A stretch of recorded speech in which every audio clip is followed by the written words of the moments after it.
On the public interest today, we'll be discussing the city-county merger and the various Better Together proposals.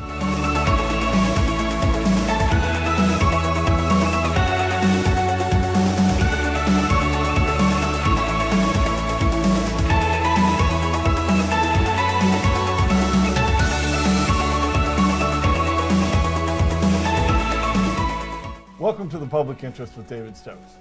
I'm David Stokes, obviously. Our special guest today is Gregg Keller. Gregg's the president of Atlas Strategies and the president of the Joseph Wingate Folk Society. Thank you for joining us, Gregg. Thanks for having me. Gregg is also, full disclosure, we're not brothers-in-law. We're brothers-in-law in law. Maybe once removed. Once or something. removed, Yeah. I think. Gregg is the brother-in-law of my brother. Yes. So, but we get to see each other at many family events and That's right. the like. So we see each other out, not just in political circles, No. which is very nice. Yep. Because political circles, I think a Thanksgiving family event is more fun than a political party most of the time. I would generally agree. Well, thank you for joining us today. Gregg has been active. You're active in a great deal of things. You're on the board at the Show Me Institute. Mm-hmm. You're the former executive director of the American Conservative Union. Yep. Correct me if I have any of that wrong. Nope, that's right. And before that, you spent many years as an aide to Senator Jim Talent, among other jobs. Yep. But right now, you are active, at least on social media. Maybe not much else, but I know on social media and in some letters to municipalities on the Better Together city-county merger thing. And so my first question, do you believe that the St. Louis area needs truly radical change? I think we need some substantive change. I mean, I have been, Dave, as you know, in public policy and politics here in Missouri and nationally for about 20 years now. And I got into this business because I wanted to see Republican candidates and conservative candidates and the Republican Party writ large do well, which also means I want to see Democrat candidates do poorly. And Democrat electeds, I'd like to see less of them. I don't like government waste. I don't like government inefficiency. I don't like high taxes. I don't like TIFs.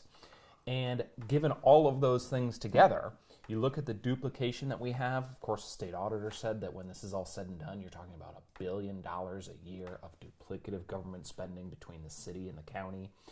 You're talking about a St. Louis City earnings tax of 1% that is driving out businesses, driving out innovation, driving out small businesses. You look at these TIFs where every single one of these competing municipalities that we have in the county is trying to bid on these TIFs or is bidding them out to various companies, creating this tremendous competition of just giving away taxpayer dollars. All of these and more are reasons why I want to and why I think it's important that we try to merge the city and the county. So I'm a big supporter of it. So not just, I think there's a fair amount of people who agree that the city of St. Louis needs major, major change. And that's not an insult. I'm not knocking the city of St. Louis. I love the city of St. Louis. I go there frequently, and I think it's very hard to run a modern large city. It's very difficult.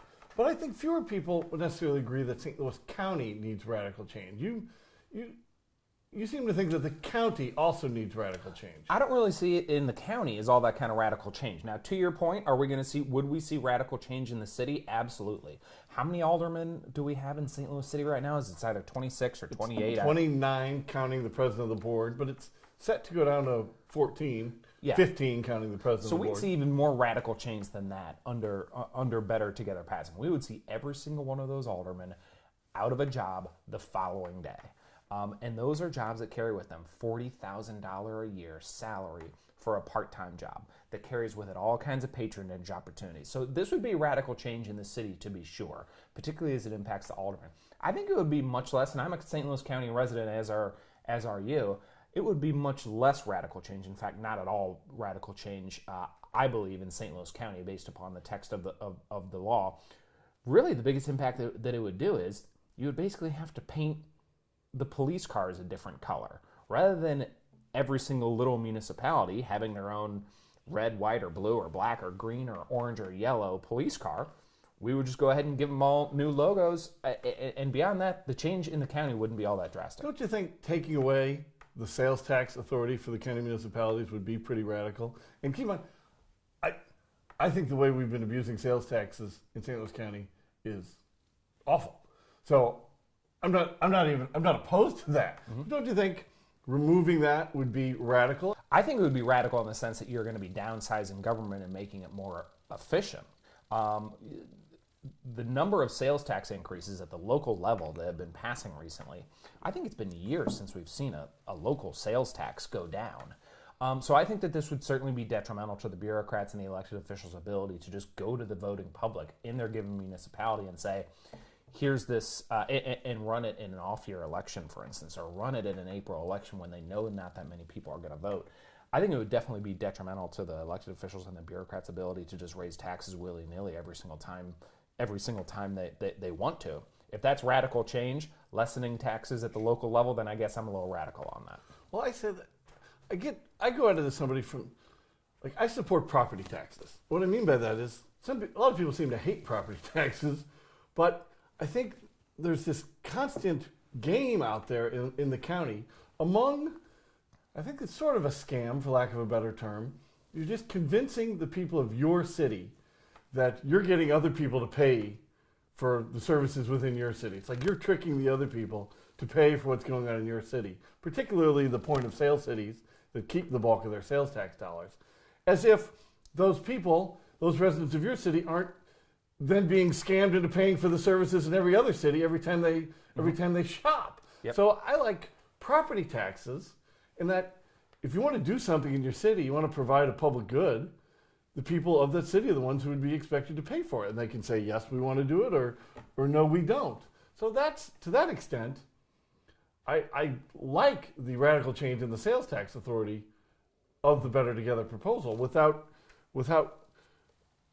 necessarily endorsing the entire thing. Mm-hmm. I mean, I think that's a radical change, but a very good one. Do you think there's a lot of people out there who agree, yes, we need more municipal change in the county, but at the same time they sort of like their municipality? Well, yeah, and I think in these municipalities, I assume you like your municipality. I like my municipality quite a lot. I mean, we wouldn't live there if we didn't. That's one of the beauties of the Better Together proposal is that it's again beyond a few largely cosmetic changes. It's not going to be a paradigmatic shift. They're still going to be able to. For instance, do zoning laws. They're still going to have their city hall. They're still going to have a police force. The police force and their cars will just be painted a little bit different color. I think one thing, being on the board of the Showman Institute, and Dave, I think you'll agree with this general sentiment, is taxes in general are bad, but there are some taxes that are worse than others. So, for instance, when we talk about financing roads, roads need to be financed. I'm a libertarian-leaning conservative, and I don't like taxes generally. At the same time, I know that there are better ways to raise money for roads and bridges than others. And to your point, I wouldn't say that all taxes are created equal, and I think that the property tax is an important part of making sure that people are that taxes are levied at the closest possible level to the individual.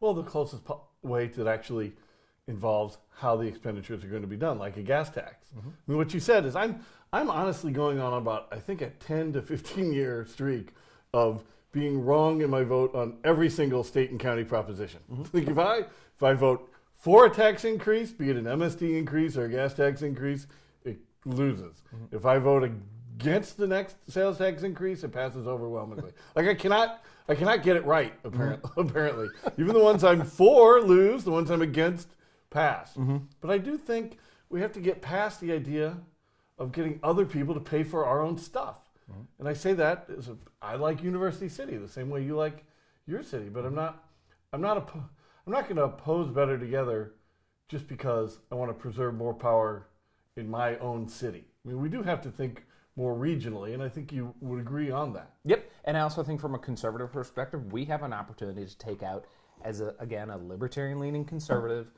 and someone who sees these kind of public policy questions kind of in that view, we have an opportunity to get rid of dozens of governmental bodies, elected officials, bureaucrats, and millions of dollars, if not billions of dollars, in government duplication and wasted spending every single year. That's what excites me about it. Is I want to see the total number. I want to see the total number of governments within the state of Missouri and the greater St. Louis area lessened, and there will be no greater destroyer of unnecessary government in the history of our state than Better Together if and when it passes. All right. So a good segue into getting rid of some of our elected officials because the U.S. Attorney's Office helped get rid of one of them Yep. the other day. And while we're not actually on this show on the Public Interest to talk politics, and certainly not partisan politics, it would be odd not to discuss something that related so heavily to. Was it a mistake by Better Together and their various? Because I know their political arm is not called Better Together, and the name of their political arm is escaping me. Was it a mistake to put at first so much authority into the hands of Steve Stenger, and then conversely, do they get credit for admitting their error and changing it? Yeah, I think they do. I think they do get credit for it. What Better Together calls for is a transition period where the St. Louis County Executive and the St. Louis City Mayor, as they currently exist at the time, would both preside jointly over a transition period. And to your point, yes, when it became clear that Stanger was in some real trouble, you have to give people credit for making a course change and admitting to it in a forthright manner. When it became clear that Stanger was probably going to be going down and had gotten himself into some pretty serious trouble, the people of Better Together did not hesitate. They made a quick change as to how that leadership change was going to take place, and they should get credit for it. I would hope that they would also listen to the public and make a change. There's nothing wrong with changing the proposal. I want it to be pass or fail. I want it to be the best proposal it can be when people vote on it. But I do still hope that they amend it. And we had somebody on from Better Together last week talking about it from a more technical perspective that I'm asking you to talk about, like really the ins and outs. But he was explaining why it was Dave Leipoltz. I can say his name. He was explaining why they can't do a local vote. But I still would, and I'd love to get your thoughts on it, like to see it amended to, if not get rid of a statewide vote, because it is changing the Constitution, to make some sort of requirement in it that it also must pass in the city and the county as well as statewide. You have to understand the objection many people have that something could fail here, pass statewide, and then be imposed here at the same time. Yeah, I mean, you and I are going to have to part ways on that one. Number one, this argument has been adjudicated and argued backwards and forwards 200 to 300 years ago by the founders. I'm a federalist. I believe in as little government as possible, and the extent to which there should be government should be at the state level.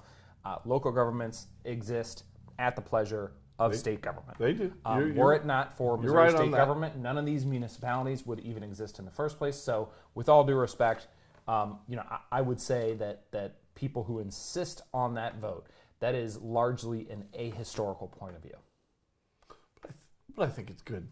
It's good general public policy as much as possible. It's a local issue to let the local voters have that say. Everything you said about the founders is correct. Cities and counties are creatures of the state. They have no fundamental rights in the way that a state does from the federal government. You're right on that. Yeah, but let's follow the logic of your argument further on down the road. So it is always better to have a smaller, more numerous governments, and the extent to which you are ever, I will say, lorded over by a larger governmental entity than your own personal station in life, you are being transgressed upon. So I'll give you an example. So I would not go that far. But that's where the logic leads you. I'm the one who's been quoted. I think my quote is, I don't necessarily like small government. I like limited government, but small government can be just as unlimited as anything else. Absolutely. And Better Together gets rid of a lot of those governments. But if your logic is that, the logic of people who say that is that we are being lorded over as the city and the county by this statewide vote. Well, what about people in University City? If you live in University City and University City votes one way, but the entire county votes the other, you're still being lorded over. Right. So I don't really see the logic of that position, and I'm certainly not someone who believes, John Donne obviously first taught us that no man is an island, and that's exactly where that kind of logic leads, is that, oh, well, my neighborhood voted against it, therefore we're not going to be for it. It would be funny if the people of the city of Champ weren't able to single-handedly decide the vote. Yeah. When it failed there 6-5, when it passed everywhere else, or vice versa. Veneta Hills, I mean. I think Veneta Hills merged with Veneta Terrace. Or is that Velda City? It gets confusing there. Hence the problem that we're trying to solve. How did St. George do? Well, St. George no longer exists. So, right. It was half a street. If this were to fail, if it were to make the ballot, there's many steps yet to come. If it weren't to pass, do you think at least we have now the effort for people to get serious about the city re-entering the county? If we don't do something bigger, say in 2022 or 2024, to at least accomplish part of these aims by putting the city into the county? I think my concern would be, first of all, I do hope and think that it's going to pass. I think that at some point you get to a point where it no longer matters, where you have been left so far behind by your competing and somewhat neighboring Midwestern cities that when you make a change, it doesn't matter. The analogy I would say is marijuana legalization. However you feel about marijuana legalization, there's a lot of benefit to being one of the first states to legalize marijuana, but if you're not going to be one of the first, there's really no point to doing it, right? Because you're not going to get a competitive advantage over a lot of other states. I would say the same thing is true of this issue. If Indianapolis is way far ahead of you, as they are with this kind of city-county merger, if Nashville is way far ahead of you, and their cities and therefore their states are absolutely thriving as a result, at some point, when you are number one in the country in murders, when you are the worst, literally the worst inner-city school district in all of America, you're not going to get businesses, you're not going to get CEOs traveling here, you're not going to get expansions. I think the further on down you get the road, the less important, because you're governing a much smaller number of people in a more struggling city. So I think the timing is now, and I think the sooner you do it, the better. Well, I appreciate all your points on that. We are going to have some opponents of the Better Together plan on the public interest with David Stokes starting next week. We had, as I said, Dave Leipold's on last week, and he gave a great interview and made a lot of excellent points. And here, Gregg Keller. But before we go, I want to talk about another issue that you're on, and not just when I read your Twitter page. I've even had to respond to this. Can nobody in America take a joke anymore? I don't think they can. No, you should see the reaction he gets to anything that should be interpreted entirely as a joke. And if you don't like a joke, ignore it. Don't make it funnier by overreacting to it. That's right. My Twitter handle is @rGreggKeller. And I consider my Twitter handle, first of all, everything I tweet, I believe to some extent, but there's also a sense in which it's a little bit of performance art. I take kind of like the obnoxious, conservative, Republican view to a great extreme and put it out there, partially because I believe it, partially because my friends like it, partially because it just makes all the right people offended. Dave, there is not a day that goes by, and it happened as recently as today, there's not a day that goes by that some friend of mine does not send me some tweet or some Facebook post that someone in Missouri politics, sent about me, saying something nasty about me that I don't see because they've blocked me or something like that. I mean, I'm just trying to have fun on Twitter. I think it's pretty funny, but some people apparently, to your point, don't really have a sense of humor about politics. But there's one other issue that I know you're working hard on that's been very controversial this year, and I want to correct me if I'm not phrasing this properly, but it refers to due process reforms to the Title IX rules in universities I want to say men, but it could be either. It's not to give those accused of sexual assault more rights in the campus justice system. This is not the criminal justice system, which I think people opposed to the reforms have pointed out, fairly enough, that this is a separate thing. But often it's a separate thing with taxpayer-funded institutions. Yep. So, I mean, it's not like you, as you have said, I believe I'm quoting you here, it's not like you check your rights when you go to the University of Missouri, or the same way that you might if you went to a entirely private college with no federal funding. But most of this involves tax-funded institutions. So explain what you and others are working on. Yeah, and David, it goes beyond sexual assault. It goes to things like sexual harassment. So a little bit of background here. In the wake of the Me Too movement, I think the Obama administration did something that was probably well-intended. What they said was that in the wake of the Me Too movement, there is too much sexual harassment. The playing fields on our college campuses are too slanted towards males and men. We are going to err far, far on the side of believing people who are lodging sexual harassment and sexual assault complaints on our campus. And so what they did was the Obama administration issued guidance. Now, as you know, guidance is what the federal government does when they really want to get something done that they cannot get done through the people's elected representatives. Well, they can't pass a law. They can issue Regulatory guidance. Exactly. So Which isn't always a bad thing. no, not always. It's not always negative. No, but I wish they would do more regulatory guidance for floodplain management. fair. Although I would argue that it's more often than not bad, particularly in this instance. Because what you have is you have the Obama administration coming and saying, "Dear University of Missouri, who we fund to the tune from the federal government." Because remember, the number one contributor to secondary education is the federal government. So the Obama administration comes to the University of Missouri system and says, from here on out, and this is true, if on a campus within your system, we are going to define sexual harassment to be as broad as asking someone out on a date when they didn't want to go. That is by their definition, by their practice under the Obama administration. That is something that you can be thrown off of campus for. I know it sounds crazy, but I think that your viewers will understand it when they look at it in view of the kind of environment that we have, the extreme leftist environment that we have on our college campuses.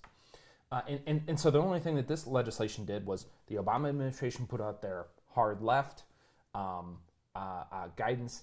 The Trump administration has since come out with more reasonable guidance, and all it says is if you're accused of something like this on a college campus, you should have the opportunity to see the evidence against you. You should have an opportunity to be represented by a lawyer or a counselor, exactly the same kind of rights that you would have if this were a criminal case.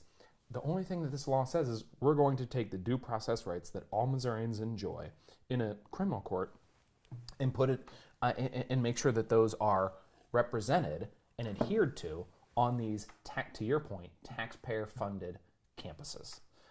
That's all the bill does. Does it apply to private campuses? Like private universities? Yes, it would apply to private campuses. There would be a carve-out, however, that was negotiated into the bill for religious institutions, for a small number of religious institutions.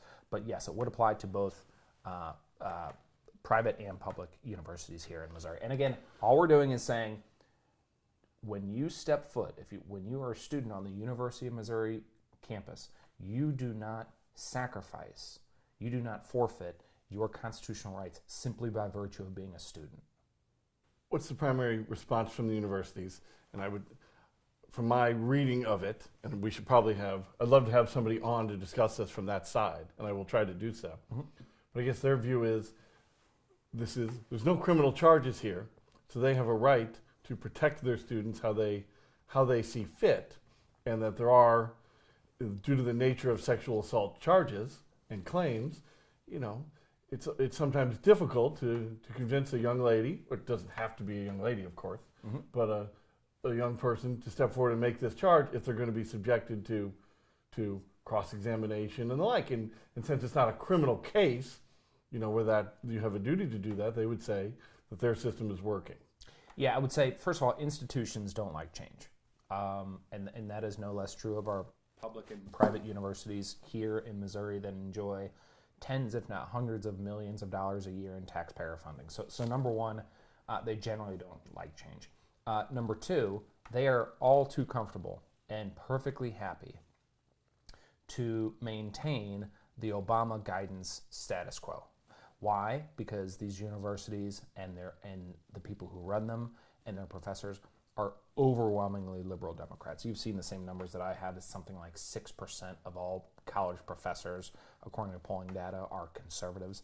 These are overwhelmingly incredibly liberal institutions, and if given the opportunity to adhere to Obama guidance or Trump guidance, they're going to adhere to the Obama guidance every single day, and that's exactly what they're doing. The problem is that it runs entirely contrary and in the face of students' constitutional rights, and that's all we want to do.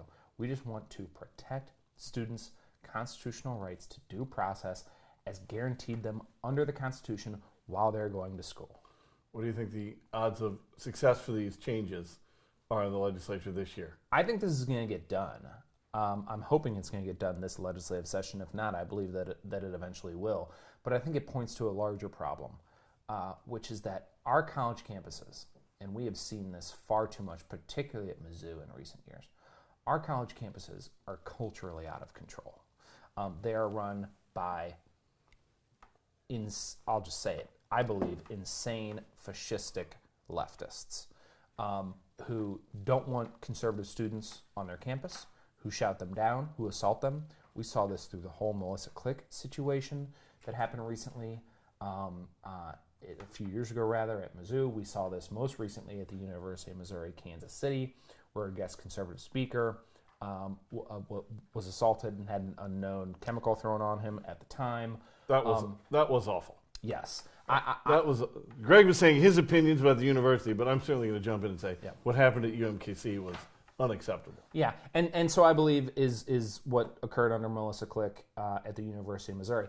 I think this is the universities in Missouri and elsewhere, but especially here in Missouri, they're going to get their chain yanked by policymakers for the abuse that conservative students are facing on their campuses every single day. It's going to happen eventually, and they deserve it, and it needs to be done. Well, thank you for joining us today, Gregg. What you're saying about the universities, I don't view that as a change for conservative students at all. I'm consistently astonished at how we have to some extent stepped back from the open exchange of ideas on a university campus. Which is what they're supposed to be all about. Camille Paglia, and if I mispronounced that, I apologize, the well-known writer and professor, she's now being tried to, there's an effort to kick her off of the campus because she's been teaching it for years. Yeah.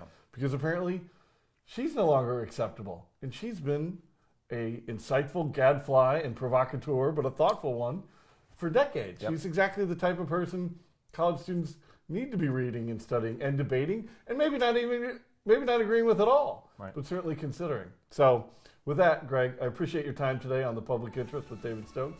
Appreciate you joining us. Thanks for having me. So we'll see you at some family event. I would think so. Next week on The Public Interest, we have Gary Wiegert taking a position in opposition to the reforms and changes of Better Together. Gary's also been active in a number of other issues, including medical marijuana legalization in the state and police union issues, and I think he'll be a terrific guest and hope you join us.